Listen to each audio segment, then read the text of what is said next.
Jesus is a friend of mine. Jesus is my friend.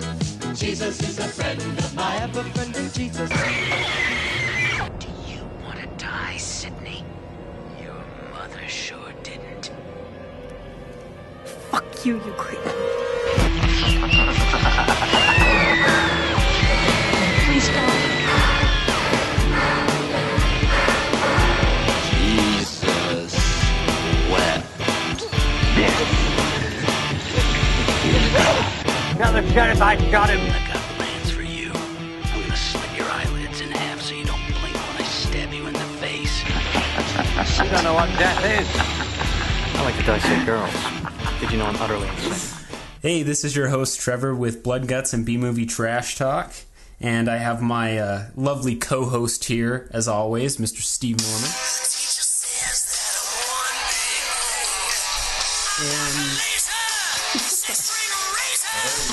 And he now has an entrance like a WWE star. How's it going, lovely? Hi. Is anybody else disappointed that wasn't Gilmore Girls? Yeah, I wish it was the intro to Gilmore Girls. If you give it just another second. Huh? That's pretty good. I just got one thing for that. Oh, yeah. Yeah. We can pick that up later. But we have a great show. Hopefully you had the opportunity to listen to the live show we did on New Year's. It was pretty classy. We snuck it in? Yeah, we reviewed New Year's Evil. And I believe Steve enjoyed it. I enjoyed it. The dad was the model dad. Speaking of model dads, we have a guest today. We do have a guest. He is possibly, or shall I say, probably from wherever Cannibal Corpse is from. He likes to stab her bum drum with the pork sword. He does. He dabbles a bit in necrophilia. He's an ethical hacker. He thinks certain beers taste like dead bodies thrown into Olive Garden. They do. He's a man of his JBS. And what is his name? He's a Macho Man Randy Savage lookalike. He is. Fun fact, every day for lunch, he eats a big fucking summer sausage with cheese and crackers. Seriously. He wears the same bandana, has the sunglasses, the beard. He snaps into much bigger than a Slim Jim. Rumor has it that his father attended a WWF show and caught Macho Man Randy Savage's glasses in midair and put them on Mitch, and Mitch hasn't taken them off since. His name is Mitchell Deadeye Headblower O'Donnell. Yeah. Yeah. How you doing, Hi, Mitch? Oh, hey. Hi, Steven. Hi. I'm Trevor. You don't say hi to me. Okay, I guess you see. I have a question. When I was trying to add you onto our advertisement, I noticed you had 2 Twitters. Which one do you use? To be honest with you, neither. I figured as much. We don't like having people on our show that use social media. That's right. It's better if they don't. Apparently, have it, just nobody we invite does. Yeah. But what do you do? Yeah. It doesn't mean we're not going to make you a sexy Photoshop job. I like it. There's definitely a bunch of faces between her legs. It's interesting. Indeed.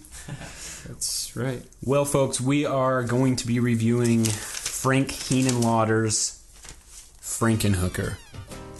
Now, let me just say, Frank Henenlotter, I almost called him Frank Henenlotter. It sounds like a beer. He is one of the kings of B-movie horror. The dude has made a lot of ridiculous movies with super low budgets. What was the budget, Steve? 2.5 bennies. Oh, boy. Did you see any fancy product placement it could have come from? I didn't catch anything. Mitch? Maybe special graphics, lighting. Maybe. They weren't paying them. Well, they had to pay the hookers something. Maybe that's where the money went. Yes. It's just more of like a anti-crack.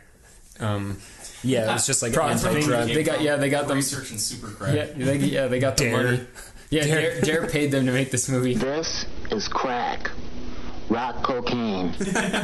That's what it is. But in the spirit, I wore my basket case shirt for this movie. It's pretty classy. Sweet. Yeah. Well, good old Frankenhooker. It was created in 1990. It has one star that I recognize. It's Jeffrey's wife, Liz. She was actually Pet of the Month in August 1986 issue of Penthouse. I don't get know it. if any of you guys knew that before. Yeah, quite some time Did you ago. say 96 or 86? 86. Oh my god. That was well before Mitch was even... Born?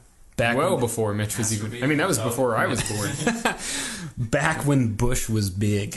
Africa's a nation that suffers from incredible disease. Mr. Mitch's dad. All about it. And let's not forget that she was Pet of the Year in 87, the year after. It was a good year. Good year of our Lord and Savior. Year 4. As Mitch would say. 1990. All right, well, I guess we can jump into the review here, starting with Frankenhooker. It starts out with a mad scientist fucking around with a brain with like a huge ass eye. Well, Jägermeister. Oh, looks like Mitch brought us a gift before we do proceed. It looks like somebody tightened it too tight. We're going to need your dad to open it. Mitch, I'm a boy, not a man. Sorry. Better be what's rolling in here. It's his piss. It's like way warm. Oh boy, I haven't had Jaeger in a long time. All right. Only the guest that looks like Randy Savage. Mad scientist goofing around in his laboratory with this little brain/eye creature. And this is the introduction of the main character, which is Jeffrey. Now, as you see him hard at work in his laboratory, we find out that it's actually a kitchen. Because his mother-in-law comes in and asks for the ketchup. I thought it got weird. Like, they kept saying mom and dad, and I was like, is he fucking his sister? Like, what's going on here?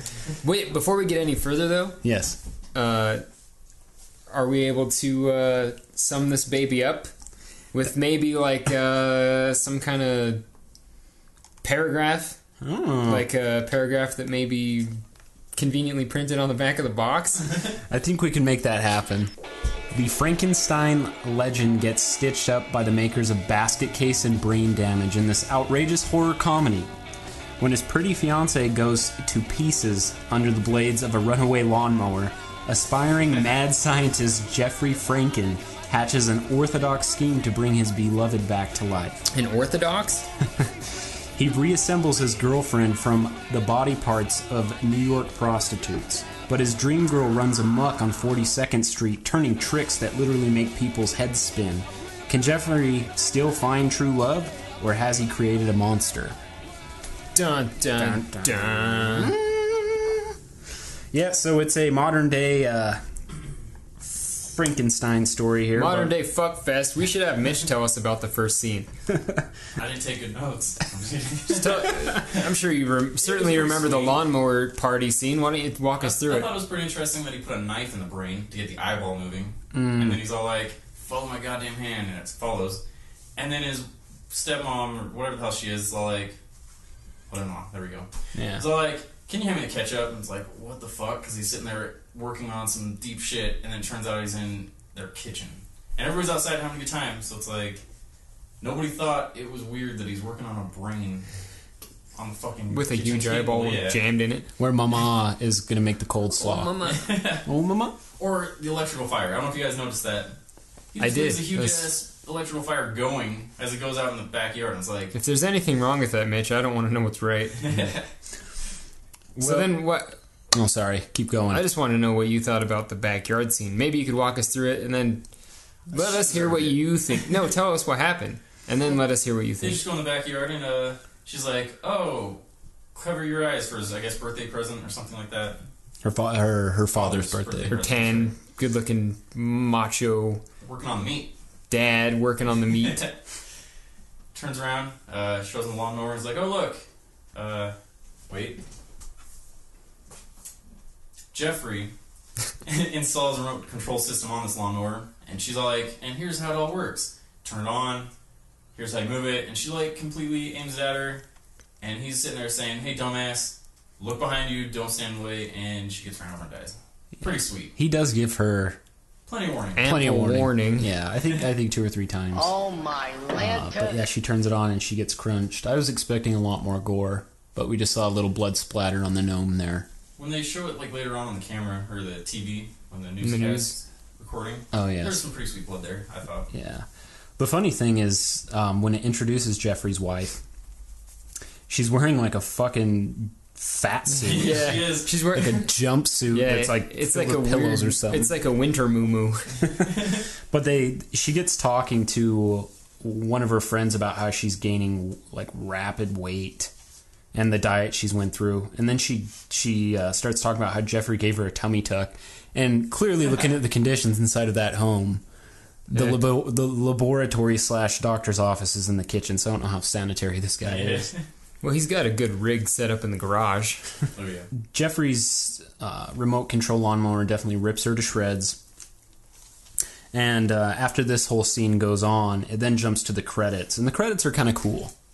Did you like the credits? I zoned out. Okay. You remember? remember really long names that everybody tried pronouncing. Oh yeah, we took turns trying to pronounce those names. Got the easy one. But anyways, it goes to the credits Frankenhooker. as Jeffrey's just kind of going through his masterpiece. He's going through the specs and like all of his diagram of like his experiment. Yeah, and while he's going through like his whole medical procedure that he's getting ready for, there's a few funny ass comments. He says, "Got to get rid of those varicose veins," and then he also says, "Need a button shutter off," which I thought was pretty funny. Did anyone notice that Jeffrey kind of looked like Larry from Weekend at Bernie's? Looked like a penis with a fucking wig on. No, but I thought he looked and talked a lot like Larry from Weekend at Bernie's, which is a great movie. It is a great movie. Did anybody notice when he's working on the diagram? He's got a picture of his wife's head. Yes. And he makes out with her. But did you notice his left hand was groping the paper boob? Nice. I didn't. I didn't notice Nothing that. slips by you though. I did notice the excessive use of his wife's face on everything. Like he did. He has pictures of just her face everywhere. Well, if you were that crazy psychopath, wouldn't you? Well, even before her head was cut off, like doesn't he have a fucking full body picture of her? It almost makes you wonder if that's all he liked. Was her head? Yeah, he's just like she just needs a perfect body. That's deep, Mitch. That is deep. They do I the don't same like that. shit. Like, anyways, yeah. Sorry, I won't ruin that. No, that was good because I think that's kind of. I don't know. Maybe he killed her on purpose and wanted to reconstruct her whole body because she's a fat ass. I hadn't given thought about her. I just imagined she was skinny under that. She was, that but they had to hide suit. it.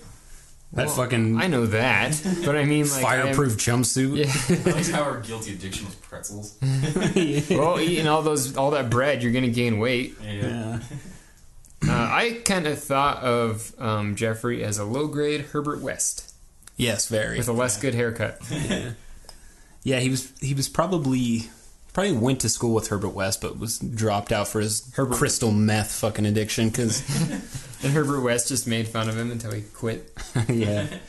Because he went through 3 colleges. Didn't he get kicked out of it? Yeah, they get Not discussed. the actual movie, right? Yeah. Okay, medical school he got dropped. Yeah, didn't they say he got kicked out of like 3? Mm-hmm.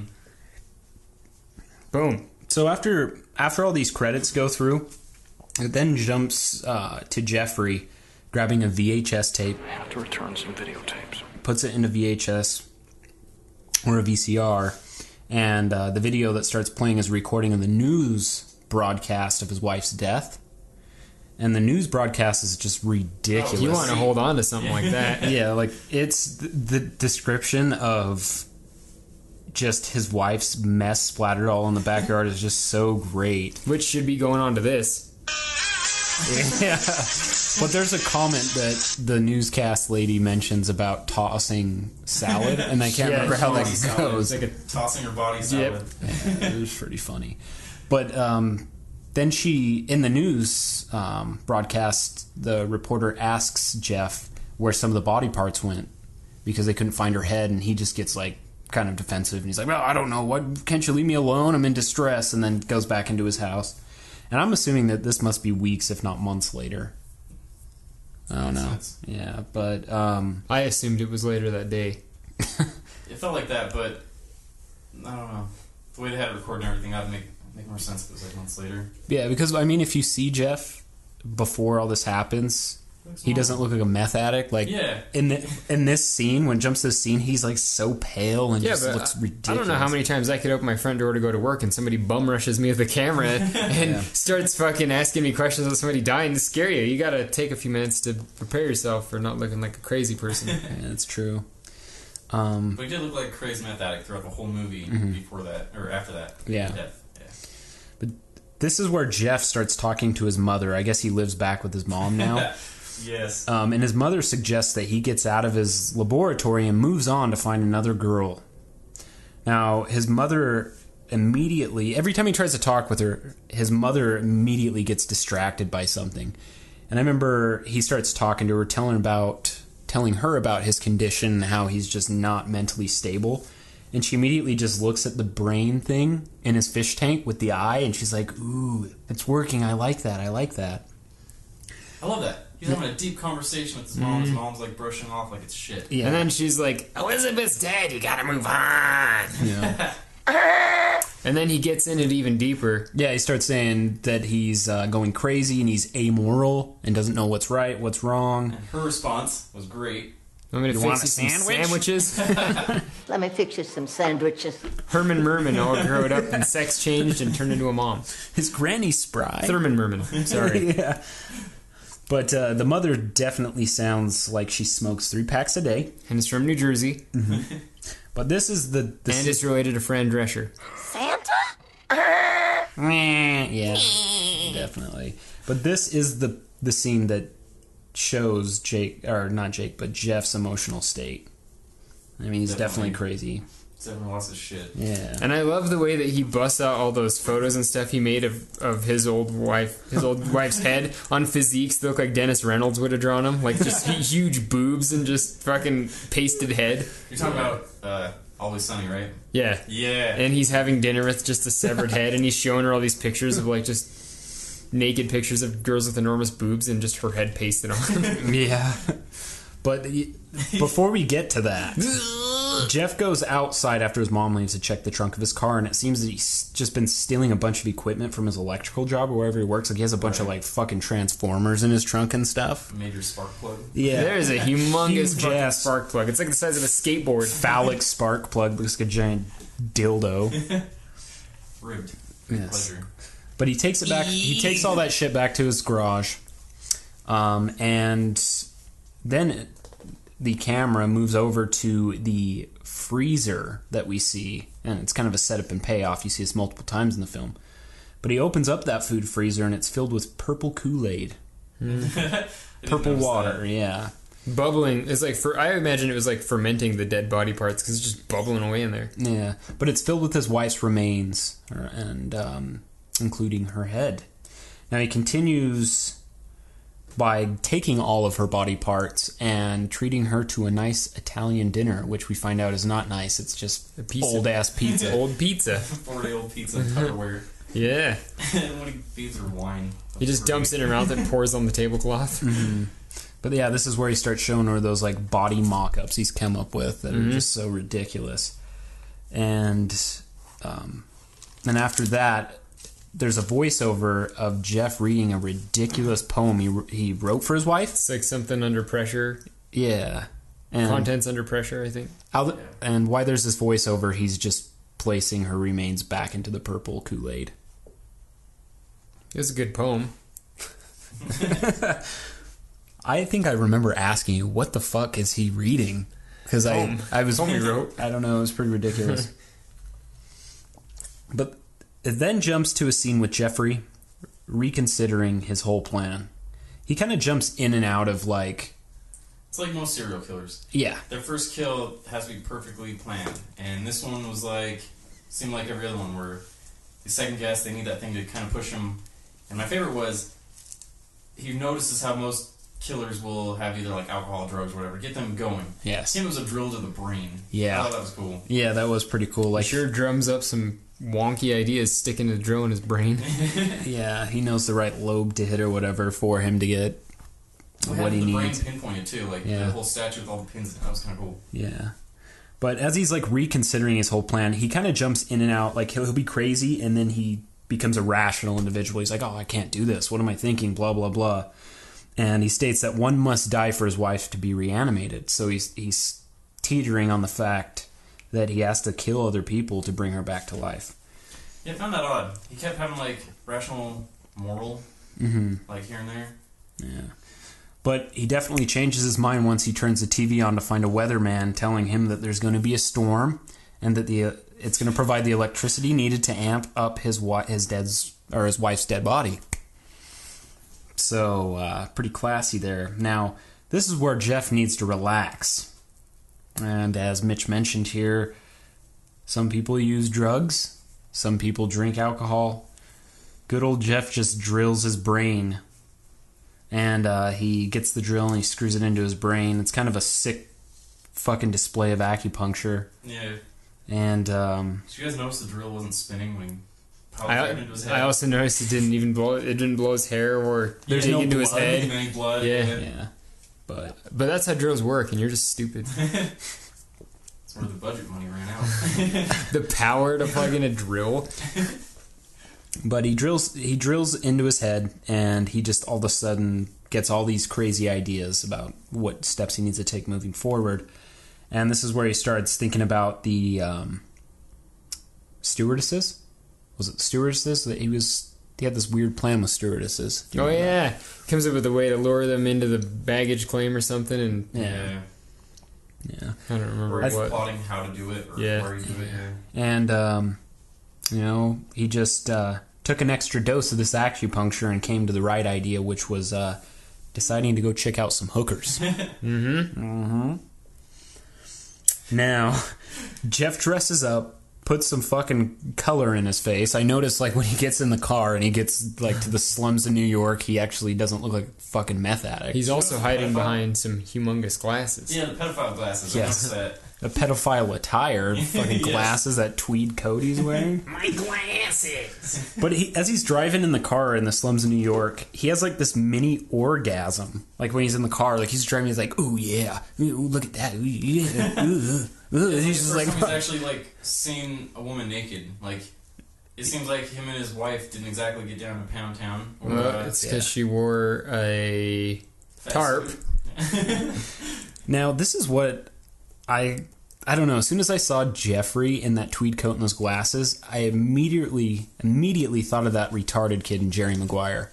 Yeah. Tom Cruise. No. The other one. The other retard. No, the fucking one that was in Stuart Little too. The little spiky-haired retarded kid with the glasses. That's low. Yeah, that's bad. I don't know what you're talking about. Shit. Jeff stops because he sees this hooker that catches his eye, and I call her the head honcho hooker because she's the one that kind of leads Jeff to where he needs to go at the end of this film. But he tells the head honcho hooker that he's looking for multiple girls. The Triple H. Head honcho hooker. But he wants multiple girls so that way he can pick and choose the parts that he's going to need to bring his wife back. And the hooker states that he must go talk to Zoro first. Steve, what do you think about Zoro? Zoro is probably 350 pounds of solid beefcake. Beefcake! I mean, this guy, he wears tiny little shirts, the kind that are cut really small, Wife beaters. Not wife beaters. These are like muscle beach tank tops. These make wife beaters look like the tarp that woman's wearing before. Yeah, this guy wears. I mean, he has got a good mustache. He's make sure he's always coated in baby oil before he comes on set. He was fucking lathered, dude. It looked like he was about to go fight Goldberg. This guy is one accidental move on a hug, slipping it in. Anyway, so Zoro's the tits around this town. Yeah, he owns all the bitches in these parts, but He fucking tattoos them or brands them. He brands them really badly. Yeah. he brands them with a Z on their arm. Like a fucking... There it is. I just wish there was a scene where he was doing that. it. Oh, that'd have been awesome. But There was one when he was shaking that woman around. Where's my money, bitch? Remember that? And he branded her? No, but he's just knocking her Like, around. He's just just hassling beating her. women. But head hooker, Where's my money, bitch? she grabs Jeff and she takes him to Zoro's office, which is a bathroom in the shittiest bar in New York City. And all dudes. yeah, two dudes. One guy's boning some girl, and the other guy's in charge of keeping the door shut. One guy's boning the girl, the other guy's fingering the other dude's asshole. Trying to keep the door shut. Trying to keep his penis up because he doesn't like it. Yeah, but there's just a bunch Finger of in people. the butt will keep you going. There's just a bunch of people smoking crack in this bathroom. And a bunch of men watching. I've never seen a movie with so many people smoking crack. Gratuitous amounts of sweaty butt fuckers. Just like crack pipes. Like, no one's smoking weed. No one's like putting syringes in their arm. They're just smoking crack, man. But head honcho hooker takes Jeff into this bathroom to talk to Zoro. She goes over, whispers in Zoro's ear, and gives him a little kiss. Yeah, and then Zoro goes over to Jeff, and this is where Jeff and Zoro become business partners, I guess, for at least the time being. Jeff also buys some crack, which I thought was pretty funny. Nothing wrong with that. After he says, "Oh, I got the money. You got to give me a good deal for the girls." He says, "Oh, can I also? What is that? Can I get some of that too?" And he pulls just out of his pocket. And he does just pulls out a big ass bag of crack. Most drug dealers wouldn't do. He hands it to him so he can fuck it. When the guy went to grab it, I thought he was going to jerk it away. Yeah. Where's the exactly. You don't touch this until you pay for it, and probably not even then. See, Jeff doesn't look like he has money. If you watch this movie, you'll know. It's like if he was buying crack, he'd be the type of guy that'd pull out a sock with fucking change in it and but he used his giving Zoro money. He maxed out his Diner Club card so he can get some cash. Doesn't that when he goes over? Club card, yeah, he does say he has a Diner Club card. People use those. Those exist? Yeah, one time I was taking a phone call, and somebody years ago when I was a heathen and I had to take phone calls, and somebody asked if we accepted Diner Club's card, and I was like, "Fuck is a Diner Club's Diner Club card?" Visa? Nope. Yeah, there's even a sticker on the Sam's Club pump that says they take Diner Club card. God, that is weird. We need to get a Diners Club card. Yeah, I kind of want one now. To earn extra Ansett frequent flyer points, just use your Diners Club card. I doubt you can still get one. I don't know. That shit's sounds like a challenge. After this whole shenanigan where Jeff and Zoro become business pals, it jumps to a scene. Challenge accepted. It jumps to a scene with the camera on a TV, and it's talking about legalizing prostitution. It's like a TV show of some sort. And the lady on the show is actually the prostitute in Basket Case. Oh. Have either of you ever seen Basket Case? Nope. Okay. Clips. Sounds like a movie we'll probably review sometime soon. At a later date. No, but in Basket Case, she's the prostitute lady that's at the bar with the main character, and she asks him, "What's in the basket?" And he goes, "My brother." What's in the basket? My brother. Your brother! And he just starts laughing, and she's like, "What the fuck? He's got his brother in the basket?" But spoiler alert! Another time. If you haven't seen Basket Case, you got some problems. Yeah, Mitch. No, but yeah, that's the scene it jumps to, and this is where Jeff introduces the supercrack. Now he's hallucinating watching this TV, and he sees his wife being hassled by what Mitch had already mentioned, Zoro. He's beating the shit out of some lady in an alley, and to Jeff, it looks like his wife as he's slapping around, and then he freaks out and starts screaming. And in this scene, he looks kind of like a Mexican version of Freddie Mercury. Yeah, he does. Yeah. But it seemed like he has some moral there too, because then he's all like yelling, "Hey, legalize prostitution." It seemed like he was getting some kind of moral there, which was and his skin color changed too. Like it was normal at that point. It's kind of weird. Yeah, what's that supposed to mean? It's really weird. Like I don't know. Jumping in and out of being crazy shit and normal. Yeah, no, that's a good point, because I don't know if it's just Henenlotter's failed attempt at keeping like continuity on line there, but no, like when he would jump, when he was sane, like when he wasn't wanting to kill and stuff, like he wasn't pale, he didn't look like a piece of shit, but when he was crazy, he was like pale white and just like talking to himself, and but no, I definitely noticed that too. But I I think I'm going to pass so I can keep on going with this. I got to finish my beer, though. Maybe I'll have another shot. Yeah. Okay, so after he hallucinates, he kind of freaks out and he screams, and then he goes into an in-depth conversation with himself, rationalizing his idea to kill the hookers. Like, he's jumping in and out of, like, sanity. He's giving himself an acupuncture session there? He does, but then he starts explaining why it's okay to kill these hookers. Oh, yeah. He's saying... Is this before or after the hamster? This is right before it. But he starts saying, he's like, well, I'll just show them the crack, and if they take it, I mean, they don't have to take it, but if they take it, it's going to kill them. And I'm not shooting anyone. I'm not stabbing anyone. I'm merely going to place a lethal form of crack in their presence.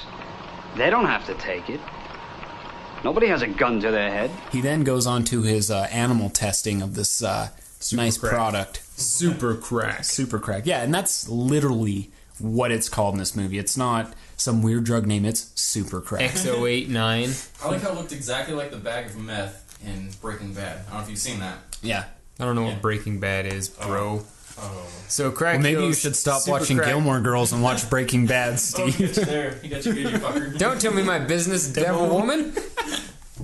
Crack kills, super crack speeds up the process. One thing I forgot, though, I thought was noteworthy, is the hooker says when he's like, oh, I just want to play doctor and I just want to get all these people together for a gay fashion show for my brother. And and the girl's like, looks at him and the hooker's like, what, you get the winner? And she acts, she looks at him with this look of like, men are just pigs. I know, right? But it's like, you're a fucking hooker. That's all. Your opinion's invalid. It's right. I mean, I'm literally any man Would that's you willing... get the winner, Jersey boy? Yeah. Any man that's willing to pay... Any man that's willing to pay for your services, you'll go for. But the one that doesn't, it's like, and he's a pig. It's like, you pig, yeah. you wanna find the best looking one? Like, well, yeah. I think that... Of course. I'm paying money for you. Like, come on. I'm sure. Yeah. Anyway, I took an issue with that. I mean, there's nothing wrong with somebody wanting to earn an honest buck, but at the same time, you know, come on. I'm gonna get a... Come on. Worth it, yeah. He tests a super crack on the guinea pig.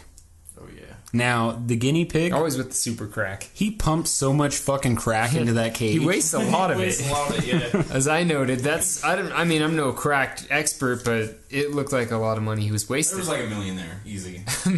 Yeah, they were like ice cube rocks, dude. They're like crack, yeah. I have nothing to base this on. It's like we're talking about yen or something.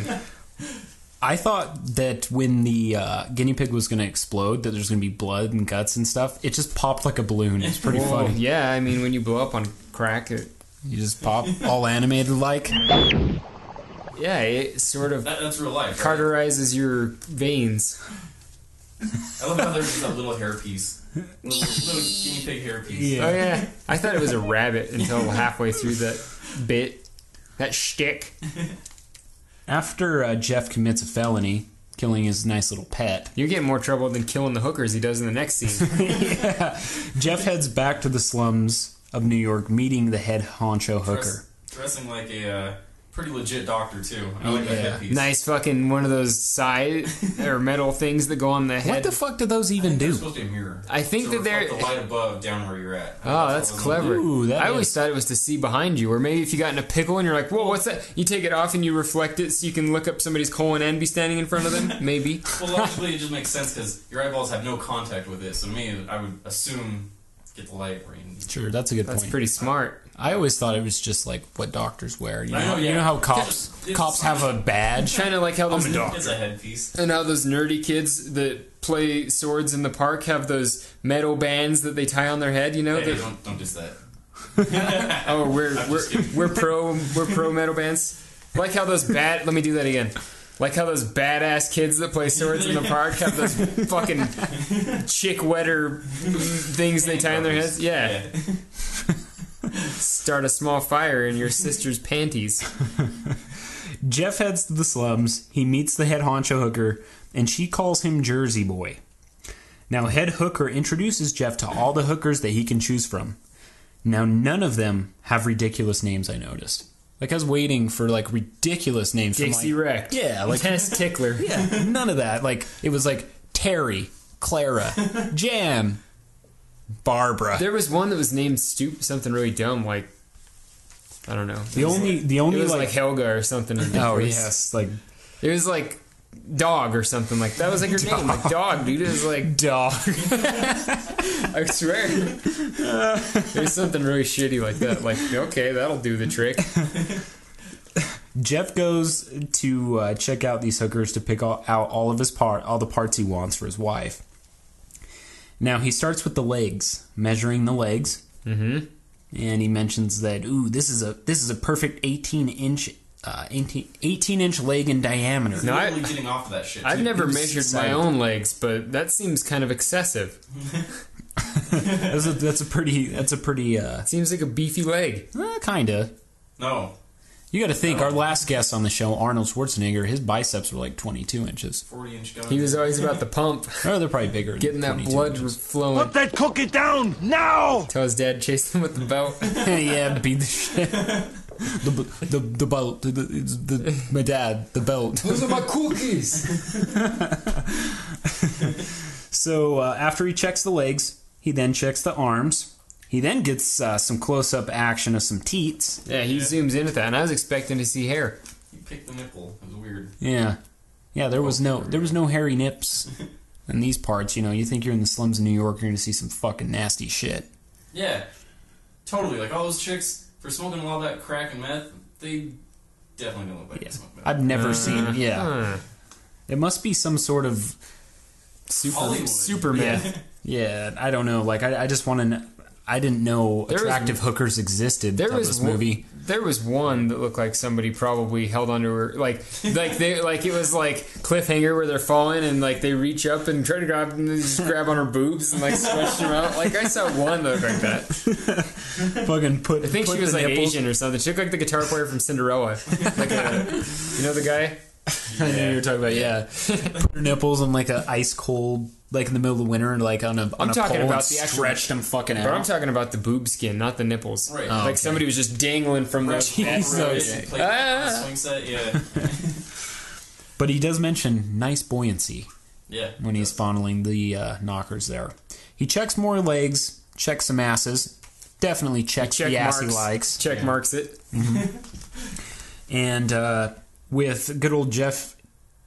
Taking all of his time with these girls trying to pick out the parts, Zoro is downstairs jacking off, and he's starting to get a little impatient on how long it's taking. He definitely wants his girls back on the streets. Yeah, he was kind of in hindsight, it was kind of a bad idea to give the guy such a discount and tie up all of his girls for 30 minutes. Bad business. Yeah, I just want to know how much he was going to actually pay Zoro. He's going to pay him in fucking supercrack. All those 20. When he busted out those 20s, I thought, this doesn't seem like enough. Yeah. Like, because he showed all those like 20s. $500. It was 1980 something, though. Well, he just had a bunch of 20s. They weren't even hundreds. Like, how much time could he... It's actually 1990. Oh, yeah. But still, yeah. I agree with you there. His money probably would have went a lot farther then than it will now. But... yeah, it looked like a big stack until you saw the ones in 20s. They're all just, you're like, what are you doing? And the head honcho hooker saw it, remember? And she was like, oh my God, I'm trying to get in the car. Like, get out of here. But instead she's like, need a date? So after he goes through, or after Zoro's frustrated down there, it then jumps back to the scene where the head hooker states that Jeff must pick and they have to hit the streets, so he can't spend any more time looking at these girls. And he says... Which they didn't look very busy in the first place. Yeah, they're just walking around, being whores, whatnot. But he says that he cannot pick, he can't choose the girl that he wants, because obviously all the parts he wants are all... Everybody. Yeah, everybody there. There isn't one set girl. So the hookers start getting upset because they're not getting their money, and he gets mad because all they think about is money. So he throws this bag of money. He says, take the money, blah, blah, blah. And the hookers start sifting through this bag of money and this is where they find the supercrack. Real quick. Yeah. It's pretty, stereotypical. A man's trying to find, the perfect body parts of a woman. And it's pretty stereotypical of a woman being like, oh, I want money. I kind of thought the whole movie was kind of interesting how they pinpointed all men want big ass and tits. Yeah. And yeah, anyways, go ahead. Yeah. Finally, Mitch shows up to the podcast. Yeah. I also want to take the time to point out that I thought it would be great if some dude actually played doctor and crawled through all these hookers' legs and measured them, and then just, that's all he wanted, you know? He paid him and then left. And, yeah. Like, he just wanted to, he was just some fucking weirdo. Why wasn't he checking the assholes? Yeah, good point. What if blown out? Yeah, maybe he wanted a nice bleached asshole. Or maybe I mean, he's putting his wife together. You think he would fucking check the hatchet wound and see, make sure there's nothing weird going on there. Sodomized the asshole. You don't want those hemorrhoids. Unless you do. Some giant ass hemorrhoid. Exactly. Yeah, he definitely could have done some more. He wasn't big enough. He could have a more extensive checklist. He wasn't big enough? Is that what you said? Bigotry. And so while they're fighting over this shit, they find... the supercrack. Supercrack. Yeah. And then they start going super crack crazy. And during this time, they're having a good time. All of a sudden, they put on some tunes in the song. Some lyrics I wrote down. Safe sex is for losers. And another lyric... anyone could drive sober. And another one, never say no. What a fucking crazy ass song. That's the devil's music. That's what he says, yeah. He's held down by the smallest woman of the bunch. Yeah, that's so funny. I'm so glad you wrote those lyrics down because I could... Safe sex is for losers. Dude, that's so great. The best one is anyone could drive sober. Anyone could drive sober, but you could drive drunk. We should definitely guy. research that and try to find who did that because I want to hear that whole song. I'm sure it's not a full song, but I'd love it to be a full song. Okay, so this is our best guy on it. Yes. This is where Zoro's fed up. He's getting upset with his hoes, and they're taking way too long to get back onto the street, so he stomps his ass back up the stairs. Now, it then jumps back to the hooker den, and she's gonna blow. Now, the first hooker that explodes is within this scene. Now, she's just taking tons of hits off that crack pipe. Yeah. And the hookers turn into weird-ass mannequins right before they explode. Which is great. But it's funny how he's, like, telling all these hookers, like, get down, take cover, she's gonna blow.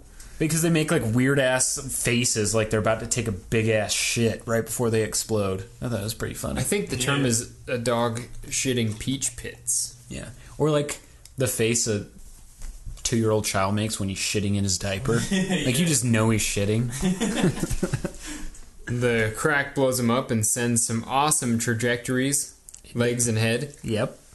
Yeah, there was a particular shot where one of the camera girls was anchored to the leg that was flying across the room. Yeah, and it just flew across the room and knocked the lamp off the dresser, which was pretty cool. But all of the women explode except one.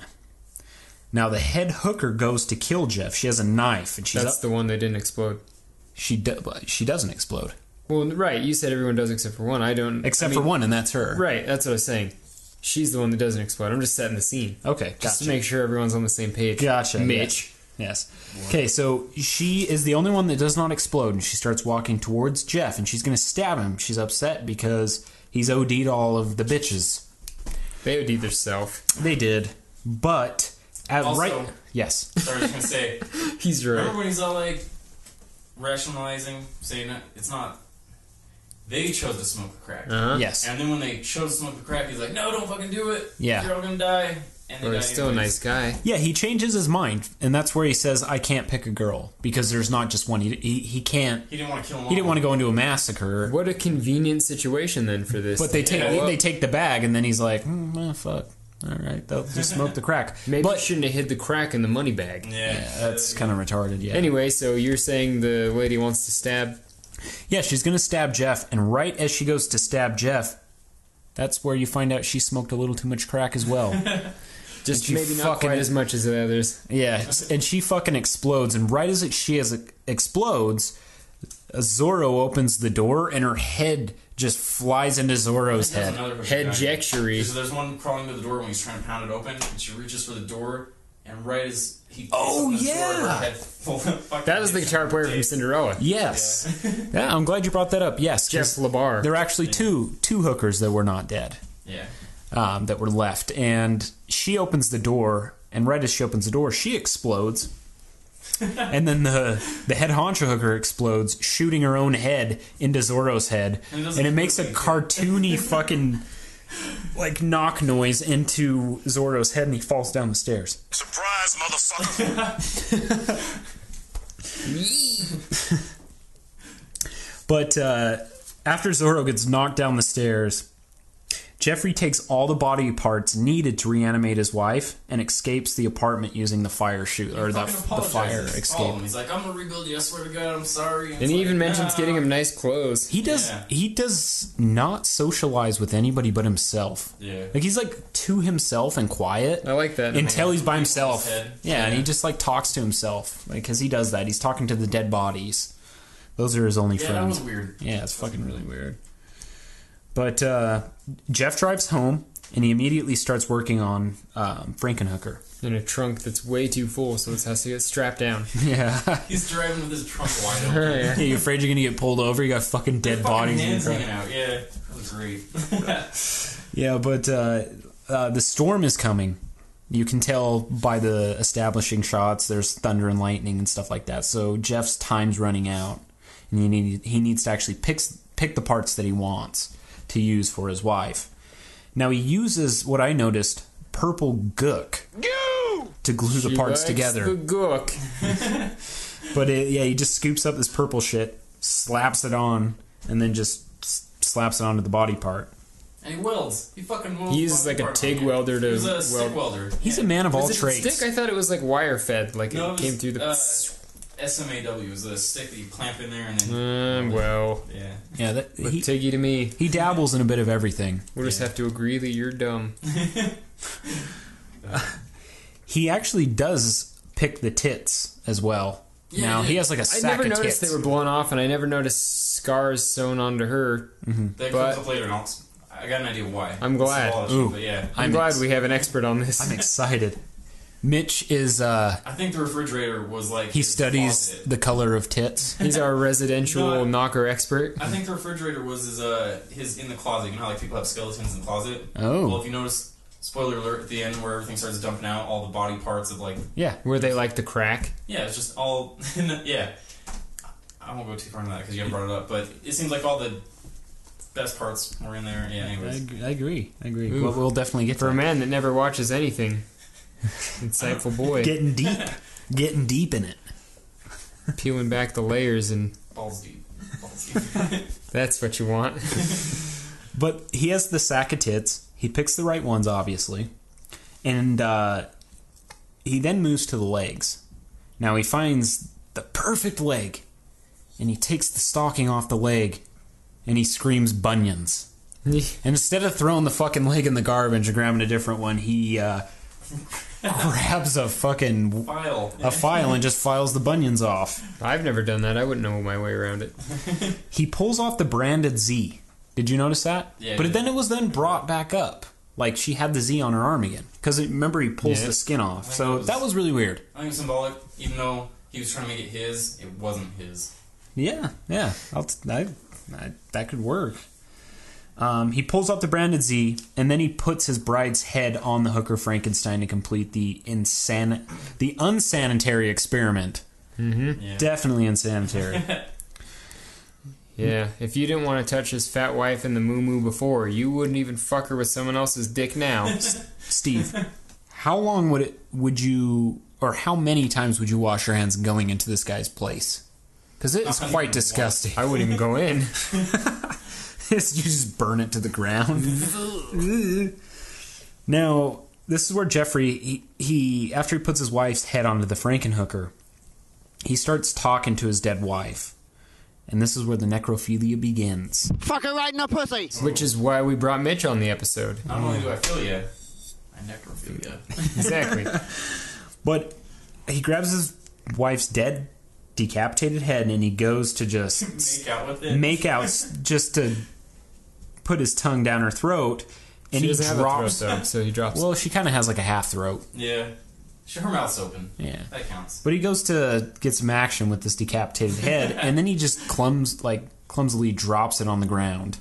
And then picks it up frantically, making sure he didn't spoil the goods. I Now, wonder if he skull fucked her, right? oh, he I imagined that too. I thought about that. Yeah. it's I'm sure he did. I mean, he wined and dined her.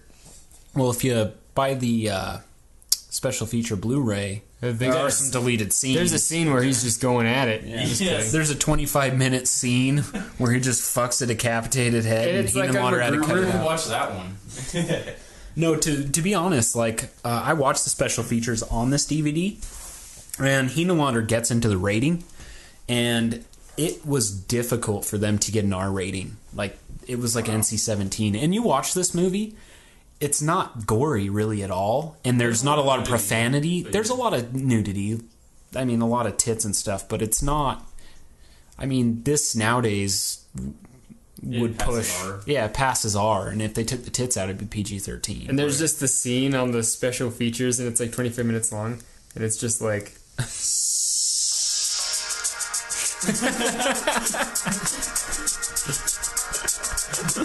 Oh, boy. And then he just got the head on the table. Yeah, explain what the scene would be like while this is... So he's got the head on the table, and he's caressing the hair, and he kisses it, and then he slowly rolls the head forward, and then he gets to the throat, and he dumps some red wine back in there to get it loosey goosey. Oh my god! Yes. I feel like there'd be a lot of hair blowing in the wind. Oh yeah, there's hair blowing in the wind, and he leans his head back and does the head shake so his hair goes back behind his shoulders, and then his body just glistens in a certain way that the light catches him because he's slightly sweaty, And he pours a bunch of that green gook all over him. Oh yeah, all over himself. Wait, this is joking, right? Yeah, this really isn't. This is the deleted scene. Oh, okay. And then it just immediately cuts to just like on MacGruber, you know.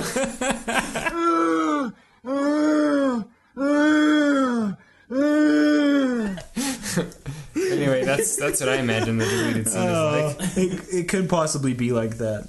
I wish we would have done this podcast years ago, because I actually went to the Weekends of Horror, and Frank Henenlotter was there, and he did a commentary showing of this movie, and I would have brought up that, because that is fucking hilarious. Oh boy. And there's some funny things we'll definitely go over that, or cool things that we'll go over that Henenlotter has in the special DVD Blu-ray that you should get. But anyways, back to the movie. One thing I want to get back, I'm getting back to the movie, but one thing I want to say before we move on. Yes. He's taken all these naked body parts out, and yet when the severed head is removed from the liquid, it's dry. Oh, yeah. Oh, the hair. Yeah, the hair's completely... This must have been made by men. They make sure to get the boobs right, but they don't even get the something, as important as hair getting wet, because that could ruin someone's day. That was really weird, because it was like he was taking them out of like an empty box of dry ice or something. Yeah, it was really weird. But the storm is hit, and Jeff must act. Now, his old school pulley system is put into place, and he opens the roof of his garage with it. He then starts the electrical system within his laboratory, and I noticed that he grabbed like these two clamps, and to me, I imagine he probably put them on the tits, like they were titty clamps. Nowhere else. Yeah, he just like grabs these two clamps and like puts them under the sheet. Well, according to the diagram, that they were like the power was generated from the nipples, so that makes sense. Were you going to bring that up? Why her nipples were that color, or was there a whole different story? I didn't know that. I wondered why they're purple. They kind of reminded me of like crepes. I think they were rolled. Now that I think about it, I think they were burnt, because I think he took those clamps and he put them on her tits, and that's how like she got the power and was reanimated. That's saying something like, in a feminist point of view, that's empowering the woman by showing, life comes from feminine parts, such as the breasts. Right, it's got to get the babies living. I mean, it's fun for all ages, babies on up. And I think that this movie is really just a commentary on such. Now it's we can feminism for sure. Right, we can get into that later. If time allows. Definitely, this is where they pay homage to the original Frankenstein. When he's reanimating his wife, it's just like Frankenstein. She's on the slab. He pulleys her up out into the storm, and lightning hits the bolt and brings her to life. And the little plot twist here is not only does the lightning hit the electrical connection to his wife, but it also hits the freezer with the remaining hooker parts. Yeah, yes. Did bring him to life. Mm-hmm. Now, Liz is alive. She doesn't remember Jeff and immediately picks up where all of the parts that are connected to her left off and heads back to the crack den. Well, she throws out her lines that all the other hookers were saying too. You want a date? She does. Yeah. I You got money? Wanna have it? Looking for some action? Hey, get your hands off me, babe. Need some company? Lonely? Got any money? I don't have money. And yes, she says that to Jeff, and he's like, I don't have money. And she just knocks his ass out. Yeah. She just punches him, and he's knocked unconscious. And then she leaves, and heads towards that crack den. So pretty when he's unconscious, though. Now, Liz is walking around Times Square asking men if they're looking for a good time. And if they answer no, they get a fistful of fury. She just beats the shit out of them if they say no. And DeVito. Good old DeVito comes into play here. A less filthy Frank Reynolds shows up. Liz takes Danny DeVito to the whorehouse. He walks up to her and she asks him if he wants to have a good time, and he says yes. He finds her super attractive even though she's hideous because she has different color arms and scars all over. He hasn't been laid in a long time. Well, he is Danny DeVito. They didn't have to do much makeup-wise in Batman 2. Other than put the prosthetics of the fucking penguin hands on. Fucking hideous, man. Danny DeVito's my guy. Dude, he's such a badass, but he's fucking... Total dirtbag. Yeah. Well, that's what's great about it. If you saw him in an alley at night, you'd fucking run. Yeah, I would hook up. Dude, I would run. It's terrifying, but... that's funny. But before all that, I jumped ahead a bit. Before she picks up Danny DeVito, she actually hits the subway. She takes the subway. Right. She's all about public transportation. She then finds Danny DeVito, and as she hits the subway and picks up Danny DeVito, Jeff wakes up from Liz's blow, and he can't find her anywhere and realizes that she now thinks like a prostitute, and he knows immediately where he needs to go to find her. I also thought it was weird when she was in the subway. Yeah. She sweated a kid. Remember that? Oh, she tried to bang that kid. Yep. Right there, yeah. Skin boat to Tuna Town. So, like I mentioned, Liz takes Danny DeVito back to the crack den, and talking to the victim, every word that comes out of her mouth are just reiterations of all the lines from the other hookers. So, like, all the body parts, all the other hookers are talking. It's not really her talking now, which is really weird because her head carries the brain and the thoughts and all that. So it's like, how is that possible? You know what's weird about that? Yeah. Imagine as a breakup. So, you know when they said the storm is coming in 2 days? Sure. And 2 days, bam, when the lightning hits. Sure. That's when his kind of more animal nature comes out, I guess. It's more of him lusting over a woman than loving. And so when she comes out, usually when women break up, I know, I'm not trying to sound like a total piece of shit here. Oh my god, come on. Let's give us the man point of view, apparently. They tend to go into whore mode. Like, you ever notice that? When you go, like, from a long relationship, they go into whore mode after they break up and they try and sleep with everybody. So I found it weird. She's sweating a kid. She's sweating the ugliest motherfucker that looks like DeVito. Like, she's just getting wherever she can. You ever notice that? I did notice that. Mitch, what are we gonna do with you? I'm just saying, I'm noticing, like...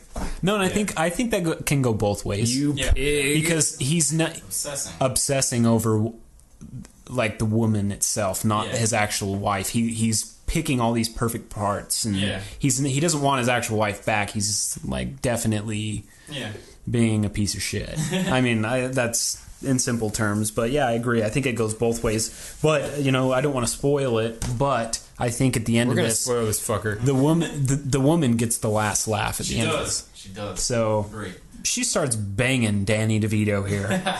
And Oh, it gets hot, Steve. Oh my! I think Mitch took his jacket off during this. Now I don't know what's going on, but if there's just like a crazy is what I saw. Yeah, crazy abundance of static electricity. But when she touches people in a sexual way, they explode.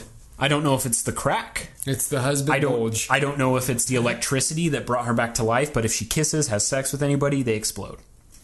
DeVito dies. Yeah, so DeVito's just going to town, and he explodes, and she grabs his head. Yes.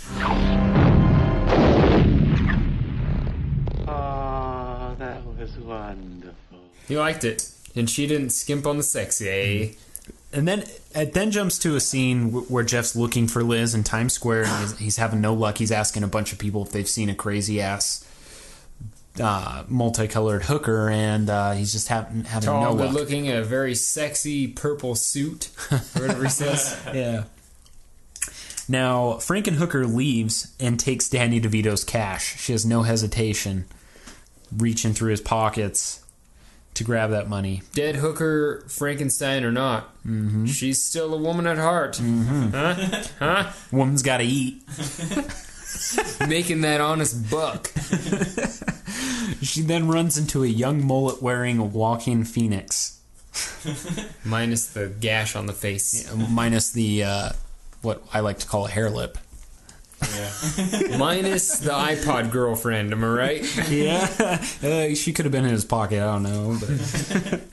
But he's like this womanizing wife beater kind of guy, and he immediately grabs Frankenhooker, saying all these like manly lines to her, and just starts kissing her.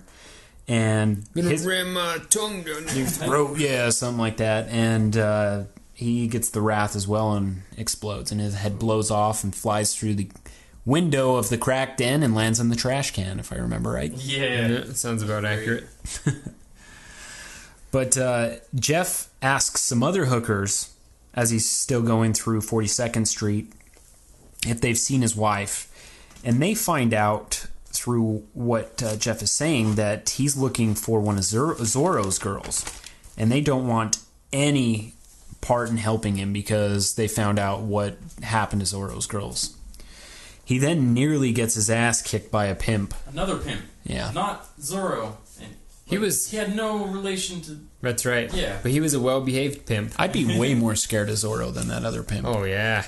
That other pimp was out of shape and wearing a white jacket. Zoro's wearing a fucking full-cut muscle shirt. Zoro is depressed. It jumps to a scene where Zoro's in this bar and he's getting just drunk because he lost all of his bitches. Him and his fucking Mexican Prince of Bel-Air friend. Yeah. Now, Frankenhooker finds her way into this bar as well. And as she's walking through the bar, she's screaming weird one-liners that other hookers. Yeah, that came from the other hookers. Only got us for half an hour and all this. And Zoro's little Mexican buddy can't take his eyes off this dame. No, he likes it. Now, Frankenhooker looks his way, and I think he gets the idea like, oh, she's looking at me, she's giving me attention. But in all actuality, she's actually eye-fucking the bowl of pretzels. She's still hungry for pretzels at heart. Now, she scarfs him down, and as she scarfs him down, the butch bartender comes over and she's like, hey, if you're smart, you may want to watch your figure. And she just looks over and growls at her. Nice callback from when she was alive, because somebody did say she should lay off the pretzels at that picnic. Yeah, it was kind of a setup she payoff. Growled like she's gonna fucking kill her. Yeah. Eat her pretzel. Now, the crackhead, which is Zoro's friend, the like Mexican looking dude. Fresh Prince. Yeah, we'll call him Mexican Fresh Prince. Yes. He takes Frankenhooker to a booth to get down, and he gets way down. He goes down on her. Oh yeah, under the table. Under the table, yeah. He that dirty son of a bitch. Yeah, he's telling her how he's just saying all these fucking ridiculous things like. Oh my god. Oh my god. Good dog. Speaking of getting down, a dog is fucking a leg. Is it weird if I masturbate? So he's going down on Frankenhooker. Oh, yeah. Oh, yeah. He crawls under the table. And I don't know if she's feeling any of this, but as he gets... She doesn't look like she is. Nah. As he gets a mouthful, he gets the electricity. It's a mouthful, yeah. And he explodes as well. What kind of sick bastard goes down on a hooker? That's a great question. Yeah. But while this is happening, I noticed Fresh Prince was watching. Yeah. Wasn't he the downer?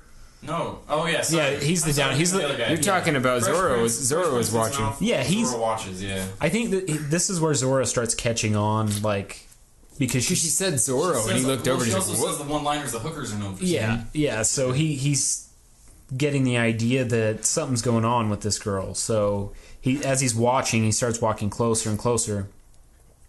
And what was funny is right when the Mexican Fresh Prince explodes, Frankenhooker says, "Anyone have a stem?" She wants to smoke some crack. But Jeff gets lucky and is tipped off by a Jesus loony that Liz is actually at the bar. One of those dudes that carries a sign that the apocalypse is coming. Oh, yeah. Yeah. And he was quoting exactly what she was. He knew exactly who she was. She was the apocalypse. Yeah. Yeah. But he then goes to the bar to get his wife. Now, this is where Zoro sees the girl and notices that she has the Z tattoo. Yeah. And he then... Chris Angel branding. Yeah. And then he proceeds to punch her fucking head off. Yeah, and it lays back all gap flappy. Reminds me of Brain Dead or the American title Dead Alive.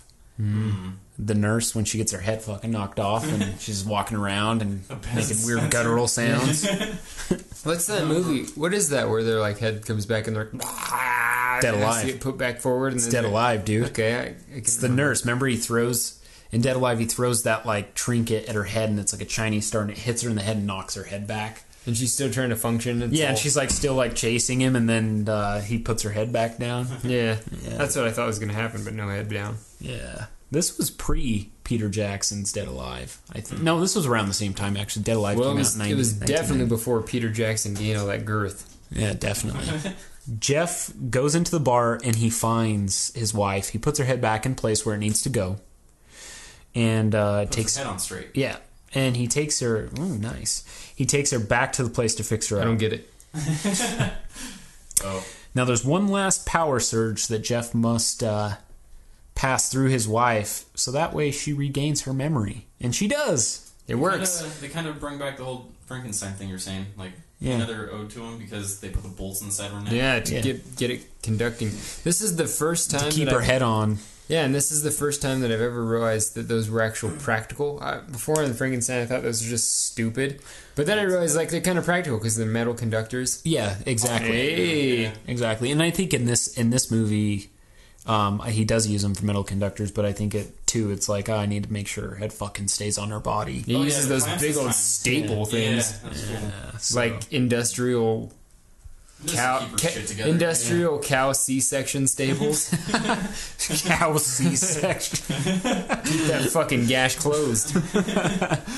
She comes back, but this time she's not a fucking hooker. She's actually Liz. And she states that Jeff's experiment could save the world and save people, and he goes in to kiss her, and then she realizes she's put together by a bunch of hooker body parts and doesn't want anything to do with him.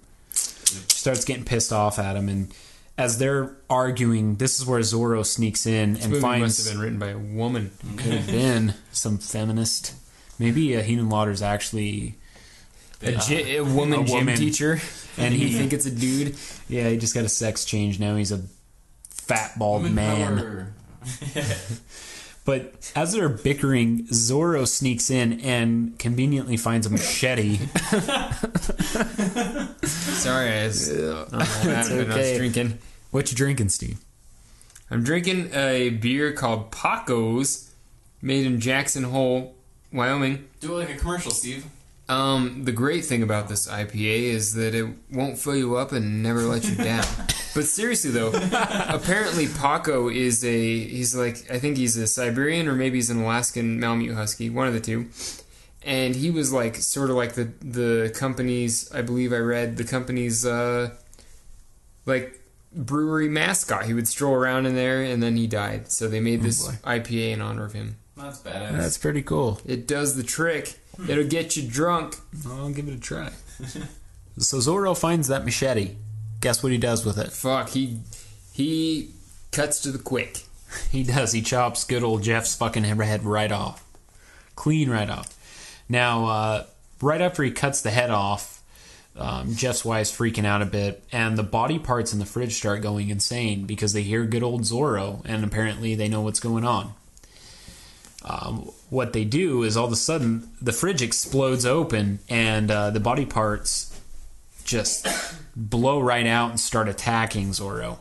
And I thought the special effects were really cool. They twisted as fuck too. Yeah, they remind me of Basket Case. Like, they look like Belial in Basket Case. They're really weird. They're like just body parts melted together. Melted into a chick's stomach. Oh man, that was great. Yeah. And like the arm wrapped around the head, like, and the fingers in the mouth. Just really weird. But they attack Zoro and pull him into the fridge. And as they close the door, they forgot the crack. And they open the door back open and grab the crack. Now, plot twist. You think Jeff's dead and the story's over, but no. Jeff wakes up from a stupor, and Frankenhooker has put Jeffrey back together. But because that gook only works with the females, the estrogen, which they do set up conveniently slightly before this happens. They do multiple times. I don't feel it's super important until this part anyways, but she brings Jeff back to life, but she can only bring him back to life with woman parts. So he's literally fucking got tits and a vagina. Thank God she picked the most out-of-shape woman of the bunch. Yeah, no kidding. Now, Jeff mentions that he doesn't have a Jimmy. Yep. She didn't include his dick there. No more stick. Yeah, so I felt that not putting the dick back on was basically just to throw it in his face that he was fucking around with all these hookers and girls and stuff, like she was out of commission. He should have left her dead. Because you could still put the dick on and it would still work okay. Mayhaps. Well, I don't know. Like, you could sew the fucking dick back on and he'd be okay. Like, just mashing it. He may not exactly, but still. That makes sense. Put the testicles back on and let them rejuvenate. Then you'll have testosterone down the road while the estrogen starts to fade out. Well, I think it's more of just like she took his like masculinity, like she took his manhood away from him. This movie was written by women. The ultimate male payback. Yeah. I'll show him. I Spit on Your Grave 3. No, but that's the end of it. She takes his manhood away from him. Yeah, she stated, because when she was coming back for that second time, he started saying things weren't right and this and that, and then she flipped it around on him. Yeah. As he was coming back. He said, you can have the perfect body and I can make any changes we need to. And he's like going through all these like mock-up drawings of how she should look. Yeah. When he should just love her for who she is. And yeah, this is definitely, take this, you fucking asshole. You no longer have a penis. Well, and guys, you have bigger tits than I do. That's why I think the moral of this movie, they definitely try to whatever you do, feminizing it up. But I think if the moral of this movie wasn't that men should get what they deserve, which is what I feel like is what that was. I feel like the main moral that I agree with, not that other one I said, should be this. It's more of a Darwin thing. If a girl is so dumb that she runs herself over with a fucking lawnmower, is it so important that she gets resurrected? Think about that. Yeah. Survival of the she fittest. Just stands right in front of the lawnmower. Listen, if you're so old and useless, you need to fall down and call Life Alert. You should probably just die in your house. I've fallen and I can't get up. Help me! But that is the end of the movie. And I would say, Steve, you'll like this movie of what? I think you're going to like this movie if you like concave moles. Oh, I forgot about that. Wonky weathermen. Fixing inventions by whacking them with a hammer, which will cause a really sweet special effect of fire. Purple outfits fitted with nipple holders. High quality, spared no expense fire. Upside down bodies with a mouth where the hatchet wound goes. And, oh honey, look at Miss Thang! curious what symbolically what purple meant. Because if you notice, like, everything that had to do with women, like his wife and the hookers... Purple. Purple. Yeah. I don't know. I'll Google that shit. Yeah. I don't know. Probably... I've seen this movie a few times, so I'll probably watch it again. I tend to watch it and take a lot of notes and not look into the details, so I tend to watch these movies over again just to get, like... Yeah. What you're interested in, just the message, like it's, but pretty good movie. I really didn't. I don't know. I want to talk about the soundtrack, but it really wasn't. There wasn't much music. No, just kind of eerie, like eerie off sounds, things like that. It was really. There's just one song that I can think of, and that was when he killed the hookers. That was it. Yeah, but and that fucking sweet. Devil's music track. I think that's is that what he's talking about? Okay, I thought you were talking about like the eerie, like ambient, like creep music. Yeah, there's a lot of that. Yeah, but yeah. So this, I don't know. The score really wasn't there, but as far as the main character, what are your thoughts on him? Did you like him? Was he? I think I would have liked him a lot more if he was Larry from Weekend at Bernie's. Lawrence, this is his name. But if he was. If he was him, or if he was the character? No, if he was him and he played the same character, would you like him? I feel like he tried to do what he thought was right. I mean, I feel like he rationalized the killing the same as I would. I do a lot of talking to myself, just like this guy did. And I think that... Can you possibly say that, yeah, I mean, there's a moral issue here. Yeah, it's more. I guess, yeah, you could say it's morally wrong to kill people, but is he doing society a good deed here? He is. Wipe out a bunch of hookers. This is the same as my theory with his wife. If they're so stupid to smoke the supercrack, then they should probably die, right? If you put a big vase sitting there and you're like, this is poison, it'll kill you, but you can drink it if you want, and then somebody's so stupid that they drink it, then maybe that's what they get. That is kind of, there's a point where, it's their fault. Everybody suffers from their own vices. I mean, it's kind of, I wouldn't say irresponsible, but kind of like a dick move on your part to like put that vice in their hands. Yeah, if somebody's like a raging alcoholic and you put a bottle of vodka in front of them, that's fucking terrible. But I mean, it is ultimately their decision. Like vodka. They're not in like recovery. They're not trying to help themselves or stop themselves. So I mean, technically, it wouldn't have happened anyways. That's not even the biggest problem. These women are fucking Danny DeVito for money. I mean, one of them's got fucking static electricity crotch. I don't think their problem is the crack. It's I don't know. Usually when you're like in a shitty point of life, you tend to be doing dumb shit. Crack and Danny DeVito. And fucking Fat Man. Yeah. Fucking Penguin from Batman. Like the waitress on It's Always Sunny. So I'll take it from that answer that... the dude was okay. I was like definitely that? more for him than his wife. She was just trying to get back at him, even though he saved her life. Yeah, kept her head fresh. Yeah, how about you, Mitch? Did you? And if she was, that's actually where the apocalypse part came. Because when you get in a relationship and then you end it on shitty terms, in this case it would have been him.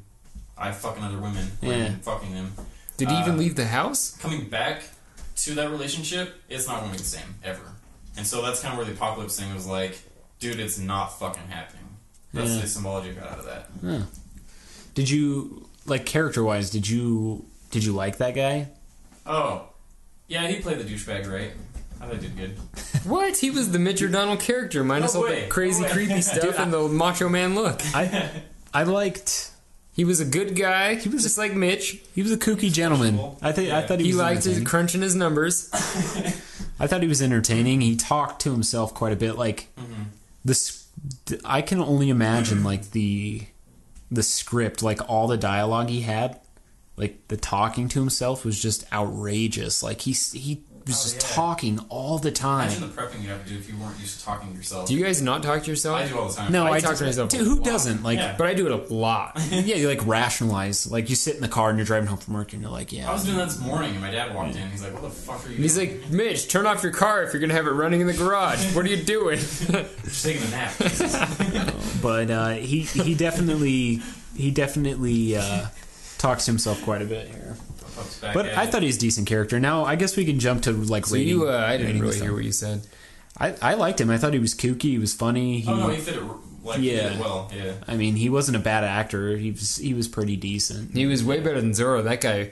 There was really a few parts where I thought, my God, they just got this guy because he's so good to look at. Just went inside the nearest Gold's Gym they can find. This movie was definitely made by women. He was just a dumb piece of rippling muscle that couldn't act. It, because there's a lot of boobs in this movie. A lot of teeth. Made by a feminist, maybe. He's not a feminist. I can tell you that right now. It's just those are the themes in his movies. Like it's weird. Like if you watch some of the other movies, you notice that prostitutes are definitely in his movies. It's really what he likes. But gotta give him that. Yeah. Let's jump to the rating now. I'm gonna make Steve go first. What's the rating out of? So we'll explain it to the audience here, Steve, how the ratings work. I like how you do this every episode, just because if you have a newcomer joining in, it's like, I get it now. Yeah, because it is fucking ass backwards. If you this is for everyone in this room and the folk at home. The folk at home. Well, the rating system is out of 5 dumpsters. 1 dumpster being the best it could be, because you always have to have 1 dumpster, and 5 being an all-out dumpster fire. So, given that, this movie was reasonably paced, pretty much amusing, slightly over the top, not quite as over the top as I'd like for it to be.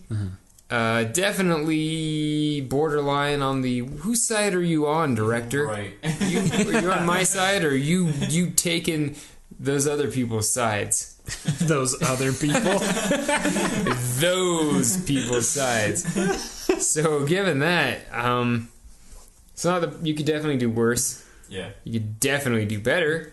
But I would say with a classy name and the great box that says, what is it, Sluts and Bolts? Yeah. Yeah. Probably a 2 dumpsters. Yeah. That's what I'd give it. It's a good rating. Now, before I jump to Mitch here on his rating, fun fact. Now, if you get the special edition Blu-ray to this, in the documentary with Frank Henenlotter, he talks about coming up with this movie. Mm-hmm. Now, he, right after doing Basket Case, he met up with a producer to fund a new idea he wanted to do. And he pitched the idea to the producer, and the guy's like, that's fucking garbage. I don't want to do that. It's crap. And he's like, do you got any other ideas? And he's like, oh, fuck, I don't. And so he just came up with, he just fucking thought of Frankenhooker while he was in that room. Put it together, and the dude said, you know what? If you throw in a sequel to Basket Case, we'll do the lot. We'll do Basket Case, and we'll do Frankenhooker, and they did. Oh, whoop-de-whoop. Dude, you know how many times I fucking come up with something when my boss asks me a question? Yeah, but you know how many times your boss says, wow, that's a great idea? All the time. Inspiration, yeah, right there. Mitch, will you chant my chant? And yeah.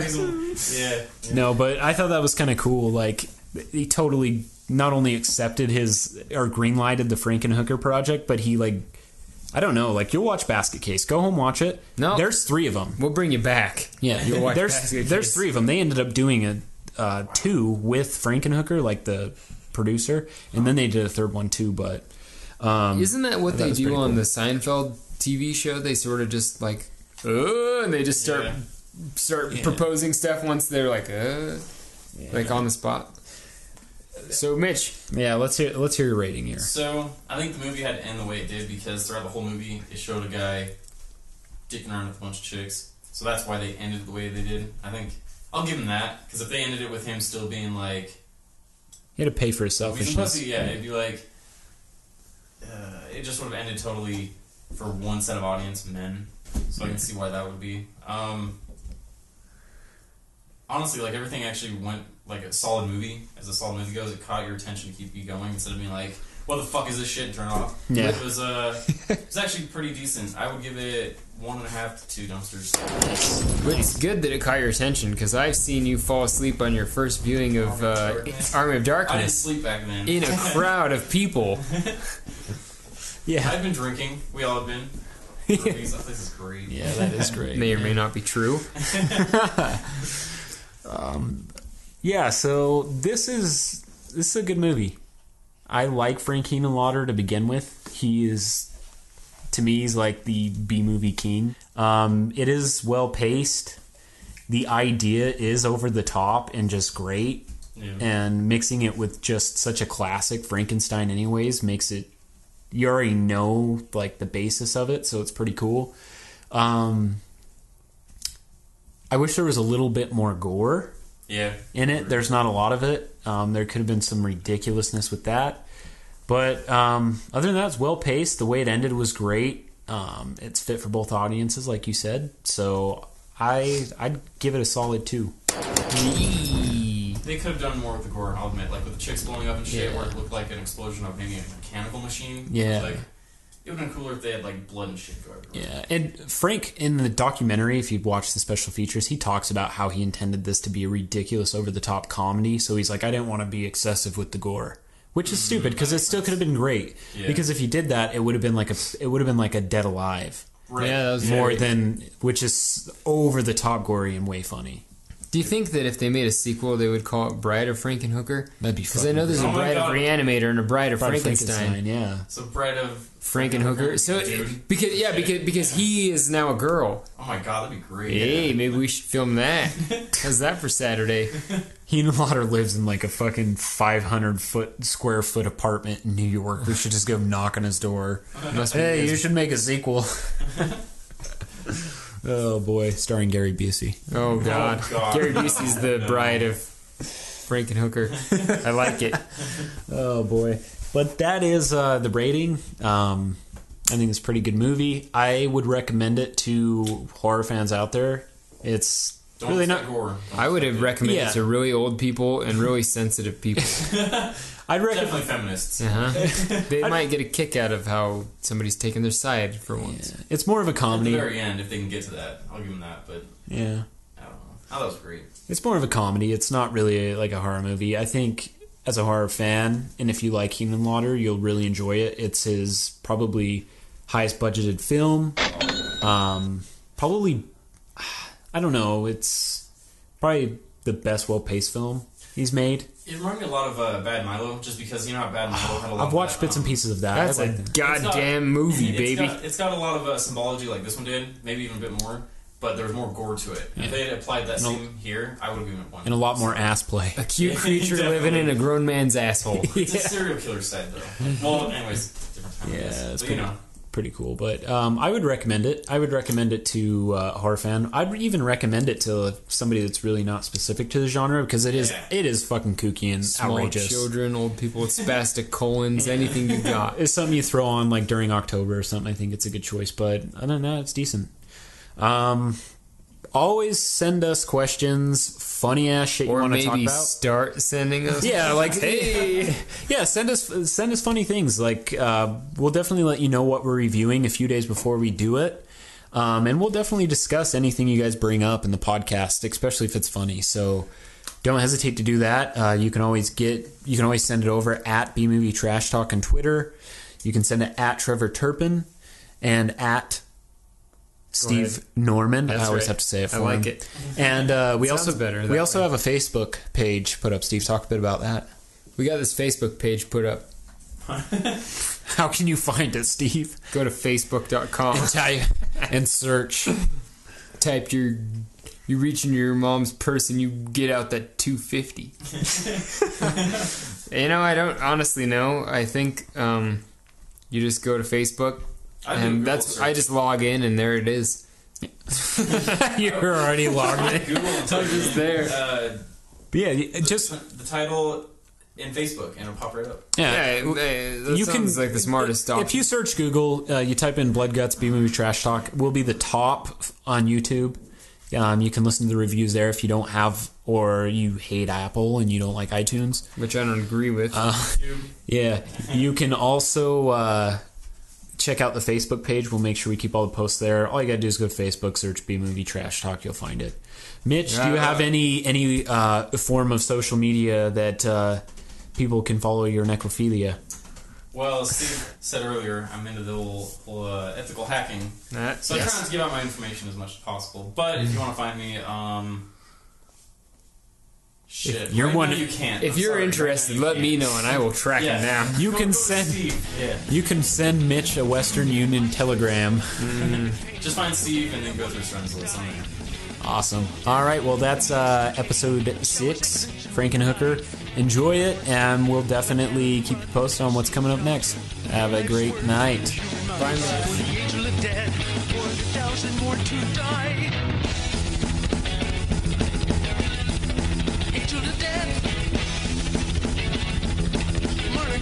Of the dead, sadistic, surgeon of the mice, saviors of the noblest blood, destroying without mercy.